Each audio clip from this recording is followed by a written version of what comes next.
Neste sábado, dia 8 de julho, às 10 horas, a Prefeitura de Timbó realizará uma solenidade para assinar a ordem de serviço da construção da nova ponte que vai conectar os bairros Capitais e Nações.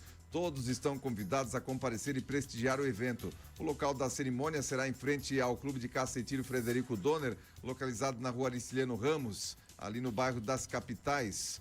A obra é de grande importância para melhorar as vias do município e fazer parte do projeto do contorno viário da cidade. A ponte terá 100 metros de extensão e ligará a Rua Tiroleses, ali no bairro das Capitais, à Rua Marechal Deodoro, lá no bairro das Nações. A empresa responsável pela execução da obra é a Itaúba Incorporações e Construções, vencedora da licitação no valor de R$8.600.000. Os recursos utilizados serão provenientes do Finasa, financiamento à infraestrutura e ao saneamento. Mais uma ponte aqui na cidade de Timbó, que vai fazer com que o nosso trânsito aqui flua de maneira mais eficiente.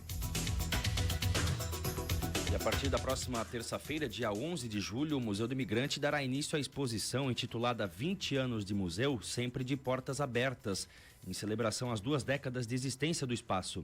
Essa exposição é uma releitura da mostra realizada anteriormente em comemoração aos 15 anos do museu, apresentando imagens e textos que narram um pouquinho da história da casa e da instituição. Ao longo desses 20 anos, a Casa Histórica tem abrigado o Museu do Imigrante, preservando e compartilhando a trajetória, história e cultura da região. Nessa exposição especial, os visitantes terão a oportunidade de conhecer mais sobre a evolução e importância da casa e do museu ao longo do tempo.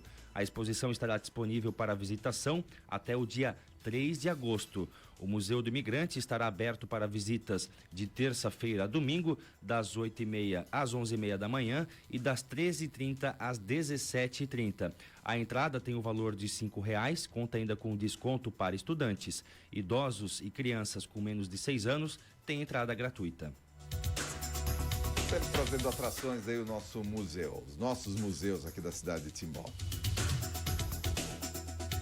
Na manhã desta quinta-feira, 6 de julho, o Sebrae realizou a apresentação da proposta da Rota de Turismo da cidade de Ascurra, destinada tanto ao cicloturismo quanto a caminhantes. A rota tem como objetivo impulsionar a economia local e atrair mais visitantes para o município. Anteriormente, uma pesquisa foi conduzida pela entidade em parceria com a empresa Celedon de Timbó e a Prefeitura de Ascurra, visando identificar um novo produto turístico que permitisse aos participantes do Circuito Vale Europeu prolongar sua estadia na cidade, promovendo assim a movimentação econômica através de hospedagem, comércio e serviços, por exemplo. Além disso, foram identificadas as capelas e a igreja matriz como importantes pontos turísticos, levando-os em consideração na criação da rota. Com base nisso, foi elaborada uma proposta de rota turística que foi apresentada lá na cidade de Ascurra.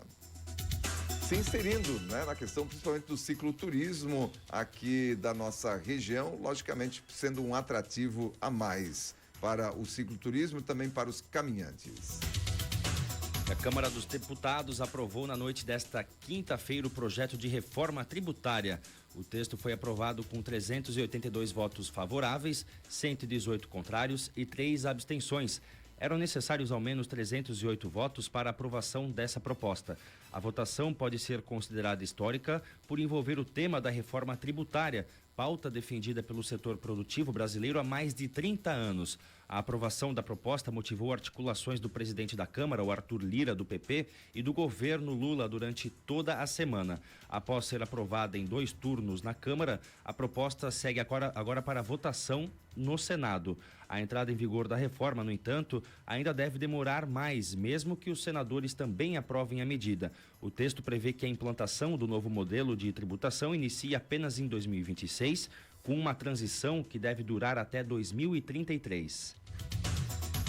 Pois é, daí vai dar tempo de se entender o que exatamente acontece nessa reforma tributária, que foi pouco discutida com a sociedade civil organizada e principalmente com os interessados, aqueles que vão pagar os impostos. Foi definida ali por deputados e aprovado meia toque de caixa. Logicamente, regada aí a 2 bilhões e 100 milhões na quarta-feira e ontem o novo recorde de emendas parlamentares, 5 bilhões de reais foram assinadas em emendas parlamentares ontem. Então, num total, em 2 dias, liberação de quase 8 bilhões de reais em emendas parlamentares para aprovação da reforma tributária. E olha o que muda então, né, com essa reforma tributária, algumas questões mais evidentes aí nessa reforma tributária. A proposta de reforma tributária unifica impostos federais, estaduais, municipais em um modelo de tributo único chamado de Imposto de Valor Agregado, o IVA. Na prática, caso o projeto seja aprovado, que ainda passa por tramitação em segundo turno, vai para o Senado também, serão criados 2 impostos: a contribuição sobre bens e serviços, CBS, da União, que vai substituir tributos federais como o PIS, COFINS e o IPI, e o Imposto sobre Bens e Serviços, IBS, a ser gerido pelos estados e municípios. Ficará no lugar do ICMS, Imposto sobre o Consumo, que é de cobrança estadual, e do ISS, que incide sobre serviços e tem caráter municipal. A reforma também prevê criar um imposto seletivo, espécie de sobretaxa sobre produtos e serviços que prejudiquem a saúde ou o meio ambiente. O novo sistema de tributação também vai estabelecer uma alíquota padrão, uma reduzida em 50% e uma alíquota zero, com percentuais a serem discutidos por posterior lei complementar. Ainda tem que ser estabelecidas leis complementares para essa proposta, não está totalmente definida. Além disso, né, uma proposta que está sendo aprovada e não tem muitas questões a serem definidas ainda em lei complementar. Já se sabe que a alíquota reduzida atenderia transporte público, serviço de saúde e educação, produtos agropecuários, cesta básica, atividades artísticas e culturais e a parte dos medicamentos, enquanto a cobrança zerada seria dedicada a outros remédios, ProUni, produtor rural e pessoa física. Vamos lá, o que nos resta agora é torcer para que seja uma reforma tributária que venha trazer realmente facilidade para as empresas no recolhimento dos tributos, que venha trazer de alguma maneira redução. Isso já se sabe que não, né? Redução de maneira geral, no âmbito geral, não traz redução dos impostos, traz ali diferenciações. Havia uma discussão muito grande por conta da distribuição dos impostos, que estaria tirando dos estados e dos municípios a autonomia para lidar com os impostos, o ISS no município, o ICMS no estado, seriam estabelecidas comissões aí para que lá em Brasília iriam definir como seria essa distribuição. Enfim, tem muita coisa ainda a ser discutida, muita coisa ainda a ser esclarecida a respeito dessa reforma tributária. Ainda passa por mais uma votação em segundo turno na Câmara, mas com certeza não deve ter problemas, né, com essa votação expressiva que teve no dia de ontem. E tem muita água para rolar ainda essa reforma tributária. E olha, Daniela do Vaguinho Carneiro permanecerá no cargo de ministra do Turismo. O anúncio foi feito na tarde desta quinta-feira pelo ministro da Secretaria de Comunicação, o Paulo Pimenta, em entrevista à imprensa após uma reunião entre Daniela e o então presidente Luiz Inácio Lula da Silva no Palácio do Planalto. O encontro contou com a presença do ministro Alexandre Padilha, das Relações Institucionais, e de Vaguinho, o prefeito de Belfort Roxo, do Rio de Janeiro, e também marido de Daniela. Inicialmente, havia expectativa de que Daniela entregasse sua carta de demissão durante a reunião, conforme informado pelo marido dela anteriormente. No entanto, a decisão anunciada foi de que ela permanecerá como ministra do Turismo. Cai ou não cai, né? Cai ou não cai a Daniela Carneiro? Daniela do Vaguinho.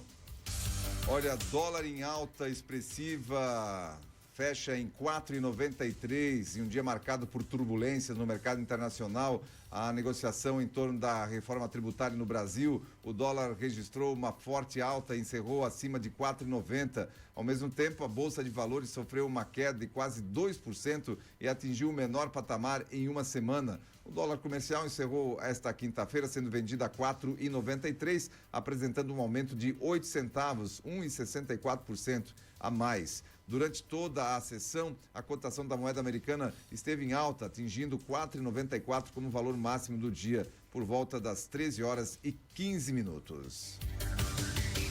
Valeu! Tem gente que ganha dinheiro, né, com essa situação aí, principalmente se a pessoa tem alguma informação privilegiada, Porque imagina, o dólar a 4,85, 4,87, aí o grande investidor, aquele que investe milhões de reais, ele vai lá e compra dólar quando está na baixa, e agora? Em um dia, passa para 4,93, 6 centavos, 5 centavos, 8 centavos, isso em milhões de reais investidos, isso em um dia o camarada ganha uma fábula de dinheiro aí. Então o pessoal que trabalha forte no mercado financeiro tem dessas possibilidades. A Câmara de Blumenau aprovou nesta última quinta-feira, dia 6, portanto ontem, um projeto de lei que proíbe a instalação de monumentos na cidade em homenagem a políticos que continuam vivos. Para entrar em vigor, a lei ainda precisa ser sancionada pelo prefeito Mário Hildebrandt. Como destacado na semana passada, a proposta foi criada pelo vereador suplente do PL, João Paulo Taumaturgo, motivada por conta do monumento em homenagem ao presidente Lula, fincado ali na rua 15 de novembro, em 2003, pelo até então prefeito Décio Lima. A obra foi feita em comemoração à visita de Lula a Blumenau naquele ano, mas foi retirada em 2020 para obras na região e desde então foi guardada para ser reinstalada em outro local. Caso seja sancionada, a reinstalação do monumento se tornará proibida na cidade. Votado nesta quinta, o projeto teve 12 votos favoráveis e 2 abstenções de Adriano Pereira, do PT, e Jovino Cardoso, do Solidariedade. O presidente Almir Vieira, do PP, só vota em caso de empate. Pois é, não vai ter monumento a Lula novamente ali na cidade de Blumenau.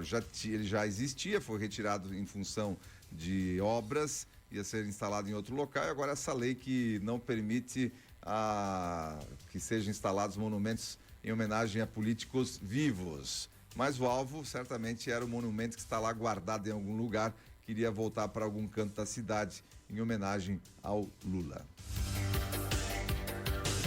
E assim a gente encerra o nosso primeiro bloco de informação para você, ouvinte do Repórter Cultura, na manhã desta sexta-feira.